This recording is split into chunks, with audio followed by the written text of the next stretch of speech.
What up, y'all? It's Coffee, back again with the news. Smash them buttons for me, Fluck with the channel. We gotta talk, a lot of news to get into, a very important update to start things off. But if it's your first time over here, guys, make sure to tap in. We drop content all day, every day, and I need to hear from y'all, the people. That's what it is over here. Now, what we're talking about first, this very important update. You see the footage rolling. We're talking about Cain, Velasquez. A very flux situation, to put it quite frankly, man. We discussed this, like a week ago or so was the first time I tapped in regarding this situation on my channel. And, we're talking about these wicked demons that are just evil. They do nothing but bring hell to earth and just pain and suffering to humanity. They're pure garbage is what it is. And we're talking about this situation with Cain. You see everyone rocking the FreeCain shirts, the FreeCain hats.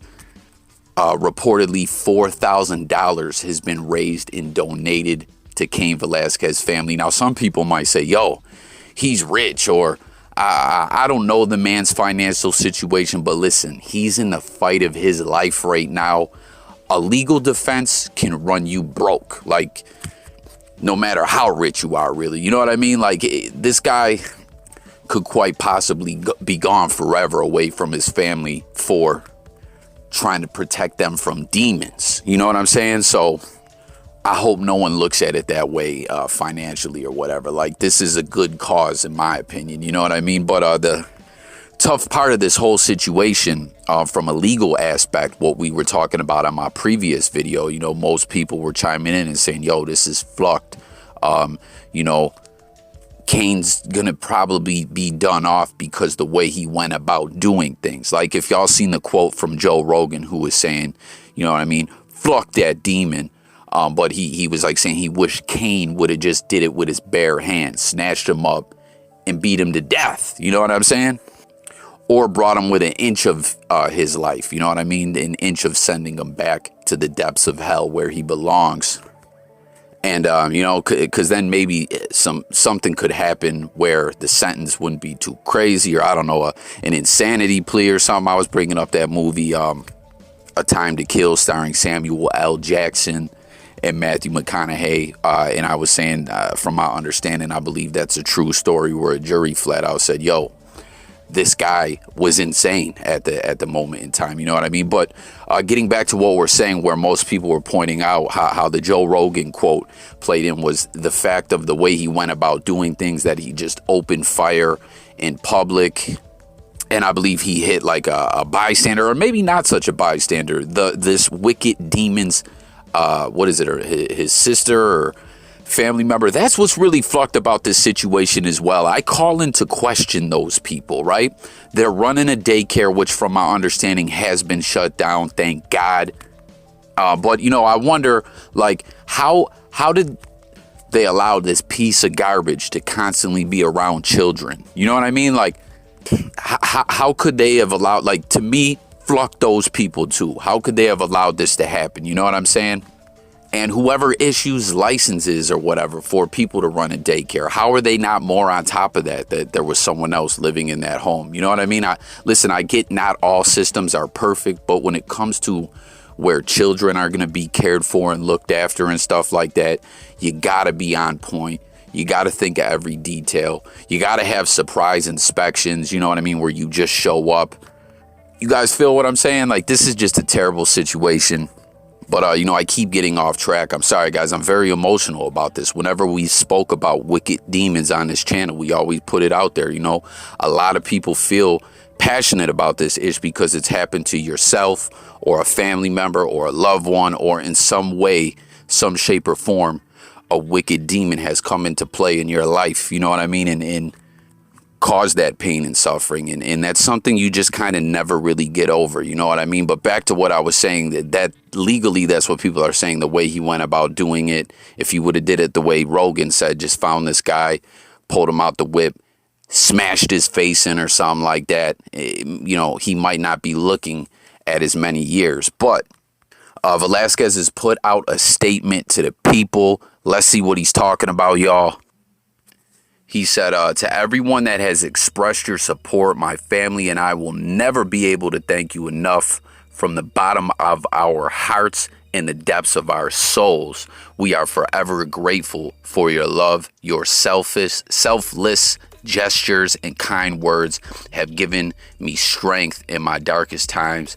This story is complex and slowly unraveling as we speak. So I'm just going to stop right there. And it makes you wonder, there's maybe a lot more that's going to come out regarding this story. You know what I mean? He says, to the true victims of this case, and you heard that, the true victims, that wicked demon, he ain't a victim. He's a piece of garbage. Where was I? Victims of this case, may God give you the strength to come forward. Though it is most difficult to relive the pain that has happened to you, in speaking the truth, justice will be served and your own true healing will start. I will never stop helping or loving my community and all of you. Thank you for loving. Hashtag FreeCain. So he's urging the victims to come forward, you know, because we know this guy's a wicked piece of garbage. And it's, you know, we got to talk again, too. How does the court allow this guy to be out on release again with no bail or anything? And then we got Cain Velasquez.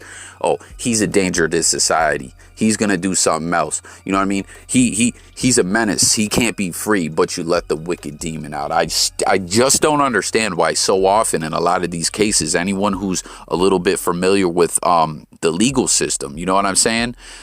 So often, you may have seen this, like a lot of these pieces of garbage get probation. It makes no sense. I don't know. You know what I mean? It's like, what the fuck? But he's urging all of them to come forward. You know, therapeutically, it may help heal their soul.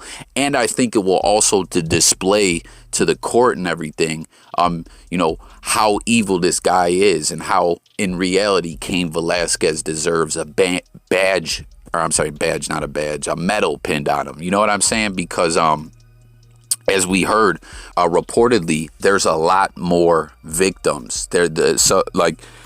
I believe one way or another, someone speaking to law enforcement was saying that this piece of garbage victimized way more victims, man. I don't even like saying that or thinking about it. But there's the update there, man. Cain Velasquez speaking to the people. And then they're, you know, sharing the shirts and the merch and stuff like that. You see they got different colors and all that. And, you know, I need to get myself of some FreeCain merch.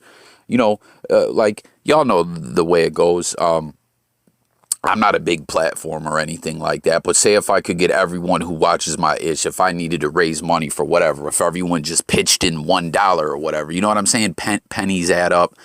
Dollars add up. So there you have it, man. Cain Velasquez speaking to the people in the midst of the fight of his life, in the fight against the evil demon forces here on earth. There's no 2005, 2006 animosity towards 50. Like, he know I watch Power, but I'm a rapper. He's a rapper, and I am the better rapper. I'm not the better TV producer. Right. And like I'm giving him it. All right, y'all. You guys hear that clip there? That's the game speaking about 50 Cent. We've been speaking about this whole situation with the M-Diss, the leak, all that stuff. I'll throw a couple links to some previous videos I have, or you can just find them on my channel. We've spoke in depth about that whole situation. But you hear him there saying he's a better, you know, with the M and game-ish. I'm not really going to jump much back into it on this video. Again, I've spoke on it so much. I put out a video yesterday that was like almost 20 minutes long speaking about this whole situation and all that. But basically, you know, he keeps throwing that narrative out there too. Like, I'm going at M, you know, because of his association with 50 Cent, because I'm just clearly the better rapper than Fifth. You know, I don't have animosity towards Fifth like I did back in 05, 06. But, you know, basically like Fifth, stick to TV, I'm going to stick to rap. You know, you can't rap. You can't rap. And what do y'all think about that? Like, obviously, rap is not really a priority. Hip-hop world isn't really a priority to Fifth like that anymore. I think the last thing we really seen 50 do regarding hip-hop was being like some kind of production role on the Pop Smoke project, which I thought he did a good job with that. I thought that Pop Smoke album was pretty good. I know there was a few members of Pop Smoke's camp that weren't really rocking with Fifth's work like that. But, you know, I think Fifth could flow. He doesn't really seem to care about rap anymore. He's evolved past that. You know, he's like, he wants to do business. He wants to do TV and all that. And, you know, I respect that, right? Like, but as far as an MC, Fifth could put out some diss tracks, right? Like, I mean, comment, guys. Do you think Game is the better rapper than Fifth? And what do you think? Do you think if Fifth wanted to, he could still really go back and forth with Game? Or do you think Game is just in a whole nother league than 50 Cent? Let's talk about it all below. Switching it up real quick and talking a little bit about some TV shows for anyone new to the channel. J Coffee Talk loves to get his binge watch on, loves to talk about all the TV series, dope movies, all that. So that's just another reason to tap in and subscribe and all that, you feel me? But Better Call Saul season 6, the final season, is almost here, April 18th. Well, how many days away is that? Like 5 days, 6 days? I don't know. But something, and they just added the 5th season to Netflix, which I'd already seen that, but I'm rewatching it again right now as we speak. But, you know, very interesting show. It's always been cool, you know, because it's like a prequel. It's telling Saul's story, and it takes, you know, place previous to the events in Breaking Bad. And we've seen some of the previous characters, like we've seen Mike. Man, I fuck with Mike. It was fucked up the way he went out like that. Walt killing him on some slick-ish. Yo, Walt Heisenberg, you were a greaseball for that one. But, you know, we've seen him. We've seen Hank Schrader, DEA agent, him and his partner, Gomi. We've seen some other people from Breaking Bad, some other characters. But in this season 6, the way they're really pumping it out there is, yo, and shout out Jimbo for putting Coffee up on Game. They're like, yo, you're going to see a lot of familiar faces, and they're showing Walt and Jesse. So Walt and Jesse set to appear in season 6. I can't wait. Some storylines, like, comment, guys, what storylines are you really intrigued in? I personally want to see where things go left between Saul and Kim Wexler. You know, like, they're rocking together tight. And in Breaking Bad, we never see her. So what happens to Kim? You know, do they just break up? Does something worse happen? I don't know. And Nacho, what comes to a close for Nacho's story? Because as I recall, I don't ever remember seeing Nacho in Breaking Bad also.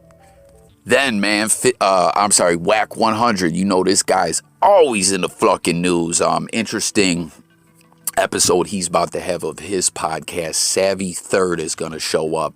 And, you know, they're going to hash things out. And the people, we're going to hear what exactly happened with them. Because if you guys recall, I believe Saviii Third might have actually been the first person signed to Cash Money West. It was Saviii Third. And it was Blueface. We know things turned out good for Blueface. Whether you like his music or not, he's been having a successful run at things, you know, in the hip-hop world. He's doing boxing matches, you know, viral hits, Tatiana and all that ish. He's got his own reality series with that house with all them girls and all that. And, you know, all that ish going down. But Saviii Third, you know, something that some point went bad because he was bashing the fuck out of Wack. And, you know, then he started telling the people, yo, I'm finally out from under Wack100 management, this, that, and the third. Then Saviii, you know, but he was really unhappy with Wack and Birdman. I guess he went to jail. Well, now Savii's back. And they're about to do an episode, and we're going to find out what the deal is, where things went wrong. Is he still under contract with Cash Money West? I'm definitely paying attention to this one. Tap in and comment, y'all. Let me know if you guys fluck with Saviii Third and you remember all this ish going down. And then last on the news here, Russell Wilson. You know, we all know he's been traded to Denver, as I've been pointing out. This is going to be a lot of, like, the AFC West divisional battle is going to be interesting this year. You know what I'm saying? You got Russ and the Broncos. You got, obviously, Mahomes and the Chiefs. We already know how they're rocking, trying to continue on and build a dynasty. You know, a lot of success they've been having. We got the Raiders, who, you know, have been good. They had that whole situation with Gruden, but all in all, they still had a pretty good campaign last season. And then you got the Chargers and Herbert, you know what I'm saying? The young gun on the block trying to, you know, get that division crown for himself. It's going to be an interesting divisional race over there. A lot of good football. And Russell Wilson and Ciara were just honored at the Denver Nuggets game. You know what I mean? He threw a pass off into the crowd. Again, when I saw that, I said, man, I hope that something didn't like knock someone's teeth out, because he put some zip on that thing. I hope they were paying attention. And at the Colorado Rockies game, he got to throw the pitch. You know what I mean? The welcome wagon treatment. He's been getting it all. But Pete, look at these pictures of his crib that he just put on the market from back there in Washington State. Listen to the price, y'all. $36 million. That's crazy, right? I wonder who will buy that house. I wonder if that'll be shared in the news. But 6 bedrooms, 7 bathrooms. That's a lot of bathrooms, right? You know, I don't know ish about mansions or expensive houses, but I feel like even for a big ass house, that's a lot of bathrooms, right? He's got a private beach, a movie theater, a gym. Like, this house looks amazing. But yeah, man, 36 M's on the market. But that's going to conclude the news. I thank y'all so much for tuning in. Again, guys, hit the comments. Let's talk about all these stories. Free Cain, pluck the demons, pluck the wicked, send them back to hell. And sub to the channel if you're new, guys. Stay tuned. Also, we're going to try to get one of them live streams jumping off tonight. That's another reason, if you're new over here, to sub to the channel. It's a lot of fun. You can call in, talk about whatever topic you want to talk about, whether it be sports, music, news, current events, life, or much more. We're talking about it over here on J Coffee Talk. So I'm out of here, guys. Have a great day. Seize the day, y'all. Let's have a productive day. I'm gone, y'all. Peace.